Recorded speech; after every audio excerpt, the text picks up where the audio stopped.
What's up, YouTube? Let's talk about the Sterling Arms R18 Mark II. Sterling Arms International burst onto the scene with the R18 Mark II in the middle of 2022, although it had been announced about 6 or so months prior to that. Originally, SAI wanted to design an upgrade to the other 180 platforms on the market, but they intended it to be compatible with what already existed. As they went along, they realized that to make the rifle how they wanted it, they would have to start from scratch, and that's exactly what they did. Releasing a non-restricted semi-auto rifle relatively late in the game during one of the most turbulent times in Canada was a ballsy move.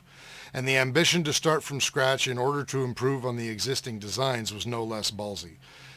Did they succeed? Well, I've put somewhere between 1,800 and 2,000 rounds through this one, so let's go through the good, the bad, and the pew-pew, and you can decide for yourself.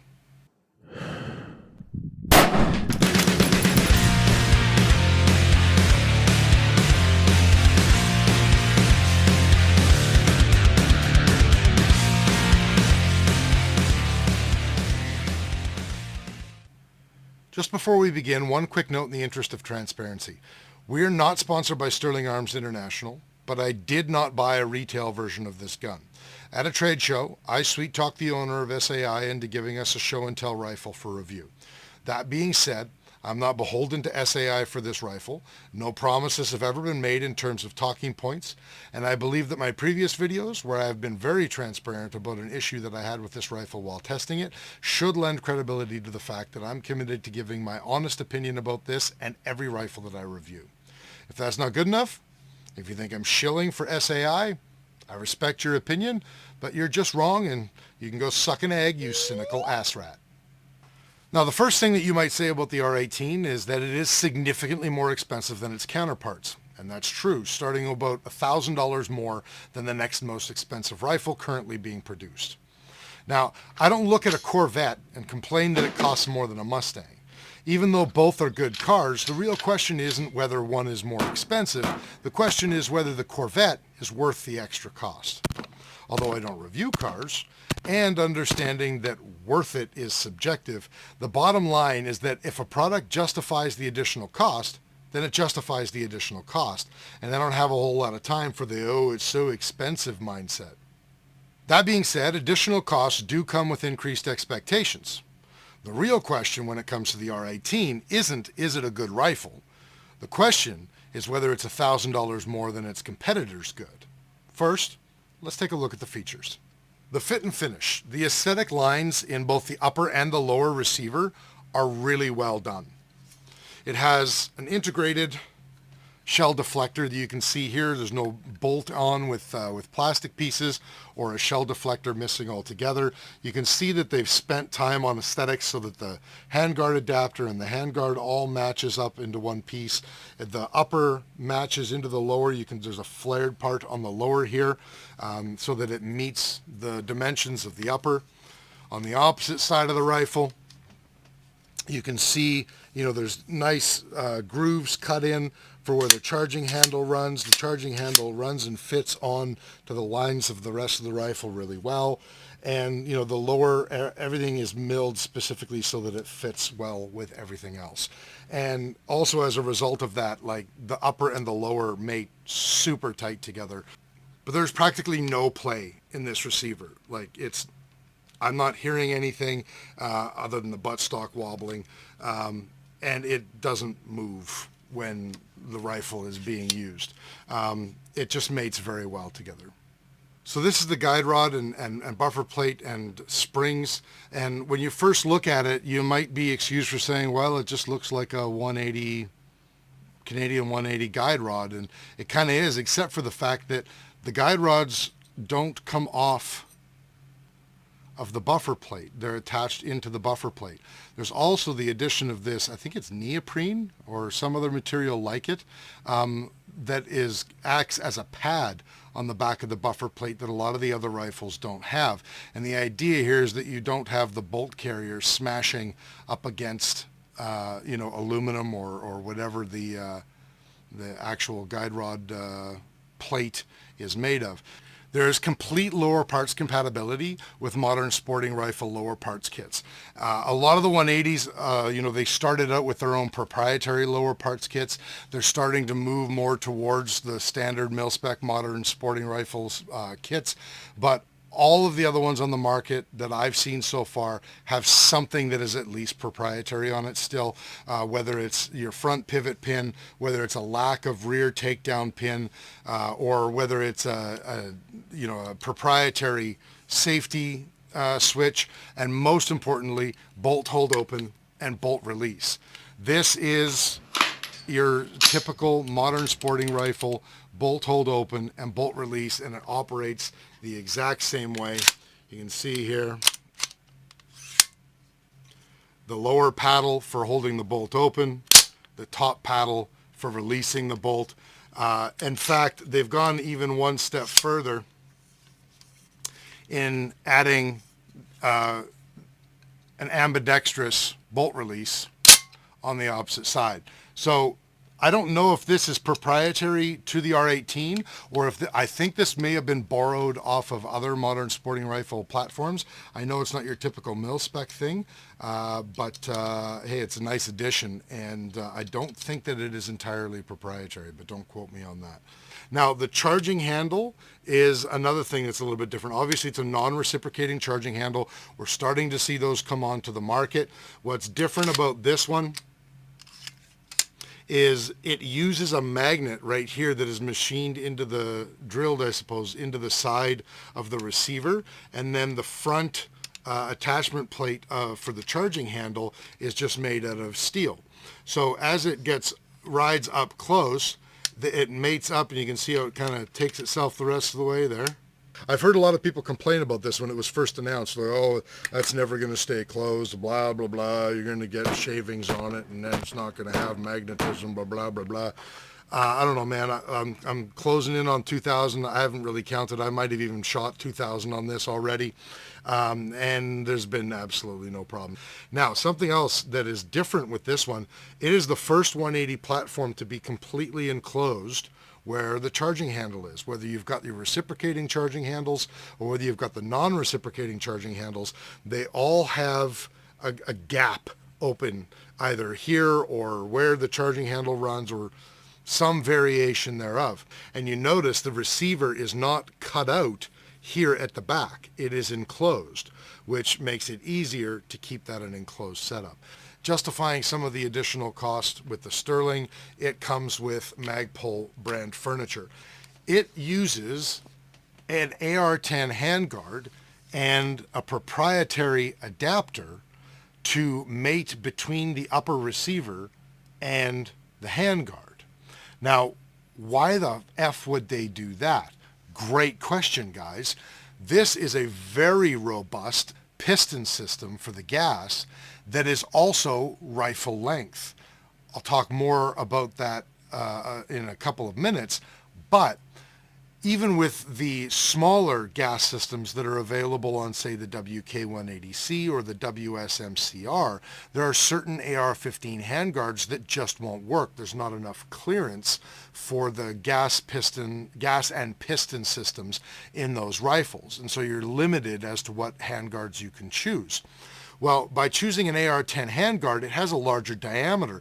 It allows for the use of this much beefier piston system that has an adjustable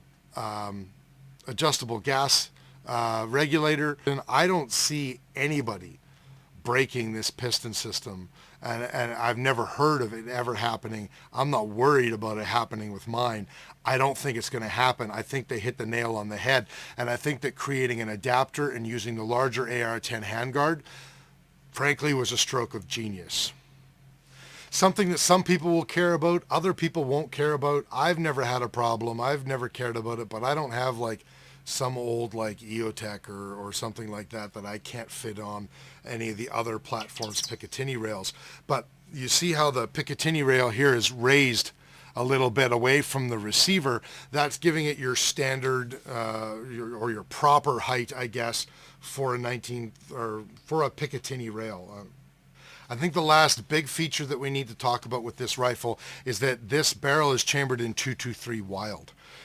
Some other platforms, most notably the original WK180C, came with a 223 Wild Chamber. Shortly after release, maybe a couple of months after the release, that was changed to a 5.56 NATO chamber, and it's been a 5.56 NATO chamber ever since.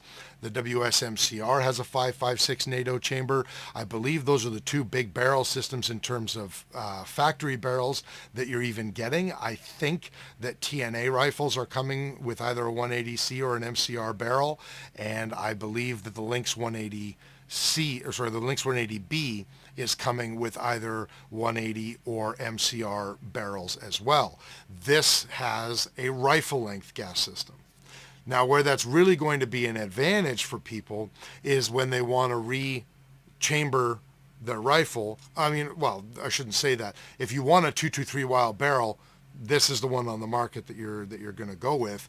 But if you do want to re-chamber it in especially the longer barreled calibers, this rifle out of the box is much more compatible with doing that.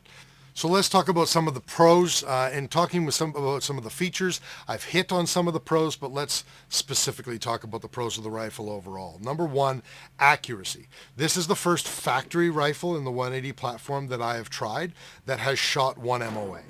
It was announced by SAI that the intention with this rifle was to make a 2 to 4 MOA rifle, and they've made well underneath that, if my particular rifle is an example of everyone's rifle. If we're talking about reliability, this has been the most reliable of all of the rifles that I've tested over the last year. I would compare it to the WK180C in terms of reliability. Each has been about as reliable as the other. What I think edges the R18 ahead of the Gen 2 in terms of reliability is that my Gen 2's piston snapped somewhere shy of 1,000 rounds in the rifle. This particular rifle is at, like I said, 2,000 rounds, and I've had no problems with it whatsoever. I did have a problem with it, so I suppose my statement's not really all that true. Let me clarify. This is a pre-production rifle, like I mentioned, that was given to me at a trade show specifically for reviewing.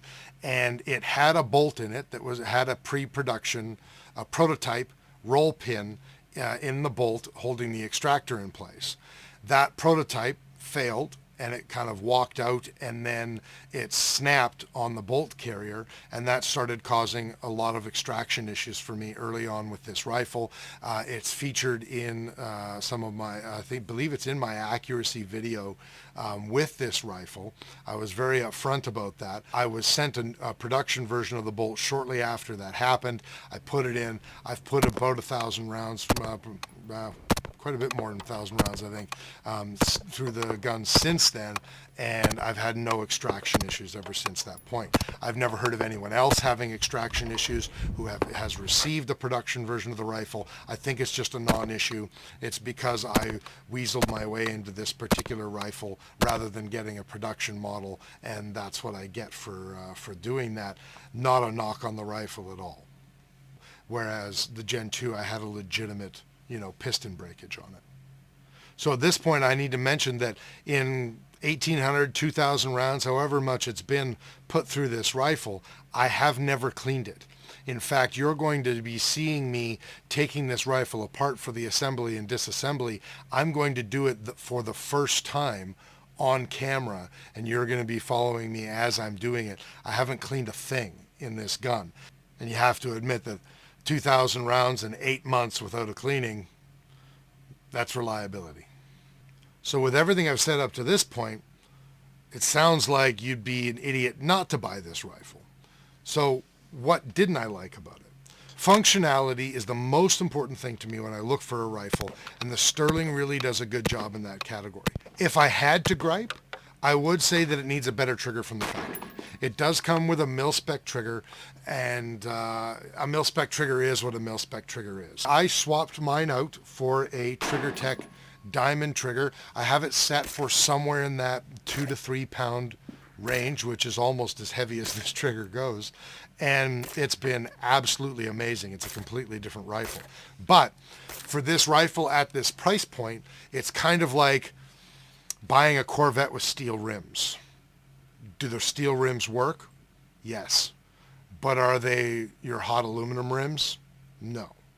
And I would like to see that happen with the Sterling. Now, I say that at TACCOM in September at the Sterling Arms International booth, the rifles that they were showing off in that booth had Trigger Tech triggers in them.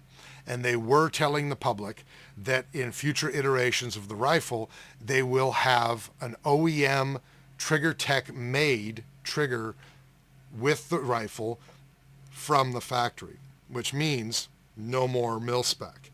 And I don't know when that's happening. It may have already happened as I write this do this video, but that's a great change if and when that happens, and it will be very worth it. So lastly, what's this gun for? With all the rhetoric in Canada about firearms having no place in society, why would you buy the Sterling R18? Let me list a few things that I think this gun is for. Number one, hunting. Up to medium game like antelope, especially for potentially dangerous game like wild boar. I know some people would hunt with .223. Some places that's restricted for deer. Some places it's not restricted for deer. If you don't want to use rim fire for your gopher control, why not? If you've got a badger on the farm that you need to worry about, this would be perfect for that. This rifle has the accuracy, the reliability, and the ergonomics to make it an ideal hunting rifle. And there's no reason why you shouldn't be able to hunt with this rifle. This includes carrying for wilderness protection if you're out on your own in bear country or cougar country. Number two, protection. Don't worry, RCMP. I'm not talking about that. I'm talking about protection on the farm. Coyotes attacking your chickens, wolves luring your dogs out of the yard into an untimely demise. Just like hunting, the R18 is the perfect choice to put a stop to those animals in the wild who are trying to harm your animals. Number three, sport shooting. Since the geniuses at the top banned the AR-15 platform, we've had little options for semi-automatic sport shooting. It's a popular sport in Canada, and it relies almost exclusively on rifles that can at least come close to matching an AR-15's ergonomics and manual of arms. The R18, in my opinion, is the closest to that on the market right now. And finally, number four, collecting. Someday the 180 market in Canada is going to look very different. If you're one of the folks who want to be able to collect the early days of this virtual golden age of Canadian firearm innovation that hasn't been seen in several generations, you'll need to include the R18. So, in the end, does this rifle suck? Certainly not. It doesn't take long with the R18 to see that it's met its intended goal of being a premium 180 rifle platform. Is it worth the approximately $1,000 more than the other platforms? This is obviously a subjective question. Are you driving a Mustang or a Corvette? I think it's well worth the upgrade cost. The R18 is my favorite of all of my semi-autos right now. It is the one that I'm choosing out of all of the platforms that I have available to me for a future 6.5 Grendel conversion that, barring any government shenanigans, you should start seeing early in the new year.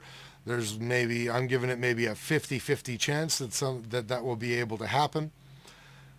There's a lot of missed potential with this rifle right now, but I think that that's understandable in the climate that Sterling has released it into in Canada. So if the stars align over the next couple of years, I would keep my eye not only on the R18, but on Sterling Arms International, because I think you're going to see some pretty fantastic stuff. So thanks for joining me as I reviewed the Sterling R18 Mark II rifle. I hope you enjoyed this video, and I'll see you next time.